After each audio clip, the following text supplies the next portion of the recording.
네, 안녕하십니까. 대성회계법인의 이경원 회계사입니다. 오늘은 마지막 시간이네요. 쉬운 계정과목별 회계 해설 24번째 법인세에 대해서 설명을 드리겠습니다. 제가 이제 블로그로 24편을 쓰고 한 15년 정도에 쓴 것 같아요. 16년에 걸쳐서. 그거를 이제 유튜브로 해설을 좀 하고 있는데, 마지막 시간이네요. 올해 시즌 되기 전에 끝마침 하려고, 오늘 굉장히 열심히 하고 있습니다. 법인세는 사실은 이연법인세가 설명의 주요 설명 과제일 텐데, 이연법인세는 너무 어렵고, 중소기업 특례상 안 해도 되기 때문에 간단하게 설명을 드릴까 합니다. 법인세 비용 사실은 일반회계 기준에서 정의가 이렇게 되어 있습니다. 법인세 부담액에다가 이연법인세 변동액을 가감하여 산출한 금액이 이제 사실은 원칙이죠. 그런데 법인세 부담액이 뭐냐 하면 법인세뿐만이 아니라 여기에 추가적으로 부과되는 세금까지 합계액이다. 그래서 우리나라 같은 경우에는 법인세, 지방소득세, 또 농어촌 특별세, 농어촌 특별세가 이제 세액공제의 20% 부담하잖아요.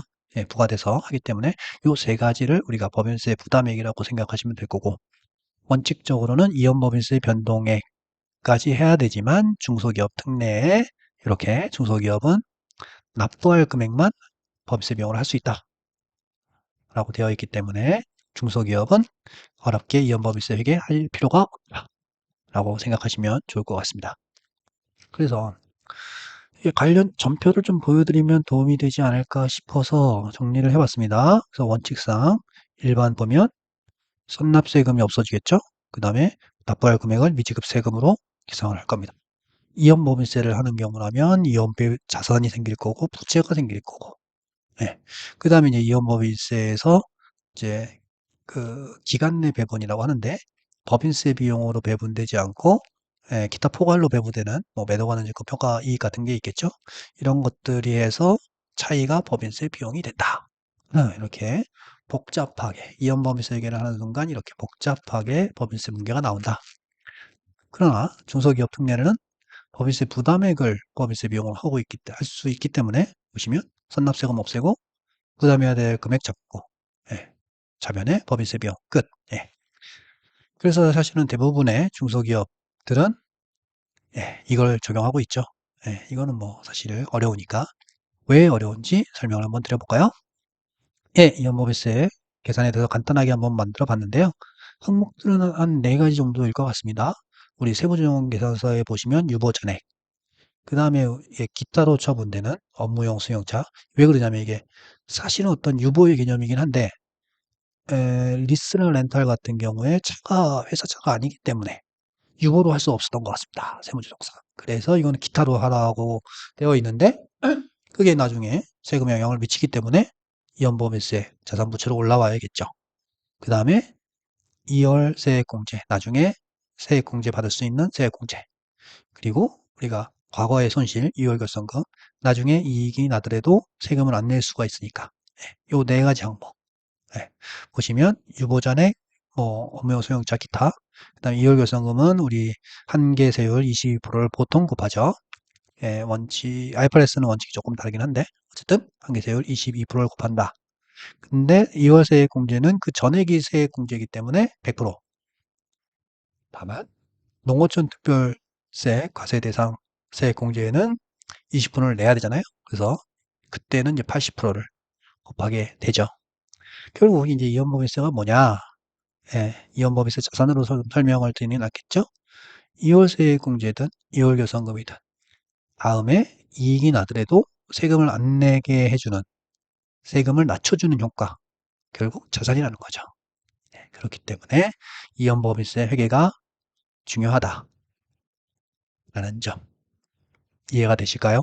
그죠? 다시 한번 설명을 드리면 2월 세액공제가 있어요. 근데 이번에 이익이 안 나서 세액공제를 못 받았어. 내년에 이익이 났어. 근데 2월 세액공제만큼 과세 금액을 낮추잖아요. 그러면 회사의 효익이 있다면 자산, 그러면 이연법인세 자산, 이렇게 되는 것이죠. 사례를 한번 보겠습니다. 법인세 부담액이 500원이고 선납세금이 10원이었어요. 그러면 10원 써주고, 그 다음에 부담액 500원, 이런 건 됐죠? 결국 이제 이 부분이 어떻게 계산되느냐 보여드릴 건데요. 아까도 네 개를 말씀드렸죠. 예, 유보 잔액, 세액공제 준용명에서 2월 세액공제 부분, 그 다음에 업무용 수용차에서 기타로 처분됐지만 나중에 어떤 세금을 줄여주는 부분, 그 다음에 갑에 보시면 2월 결성금에 대한 정보가 있을 거고요. 그래서 아까 말했던 22%, 22%, 22%, 2월 세액공제는 농특세를 부담하지 않는 건 100%, 이렇게 농특세를 부담하는 건 80% 해서 금액을 산정을 합니다. 계산했더니 정기에는 389가 이연법인세 자산, 그래서 장부상 389가 계산이 되어 있고 단기에 봤더니 412로 늘었어요. 늘었으면 이게 23원이 늘었죠? 그러면 이연법인세 자산 23. 그래서 법인세 비용을 낮추게 되는 거죠. 이렇게 결국 이제 이연법인세 자산의 금액을 구해 놓고 그 값이 되도록 전표를 쳐주면 되는 겁니다. 어렵죠? 어려워서 여기까지만 설명을 하겠습니다. 결국 이런 결성금도 나중에 세금을 줄여주는 효과 자산, 세액공제도 나중에 세금을 줄여주기 때문에 자산. 그래서 이연법인세 자산으로 잡는 거다 라고 생각하시면 좋을 것 같습니다. 그래서 제가 뭐 그냥 이연법인세 자산이라고 했는데 일반회계 기준에서는 사실 이연법인세 자산 부채를 유동과 비유동으로 구분하게 되어 있습니다. IFRS에서는 무조건 비유동으로 하게 되어 있고요. 근데 제가 뭐 계산상의 편의를 위해서 저는 구분하지 않았는데 일반 기업회계 기준에서는 유동, 비유동 구분해야 된다. 요게 언제 받을지, 이게 언제 받을지, 언제 세액 효과가 있을지를 추정해서 1년 이내면 유동, 1년 이상이면 비유동 이렇게 구분을 하면 되는 거죠. 근데 이제 중소기업 특례는 다 필요 없죠. 10원, 500원 딱 해서 끝. 그래서 중소기업 특례를 많이 이용하고 있습니다.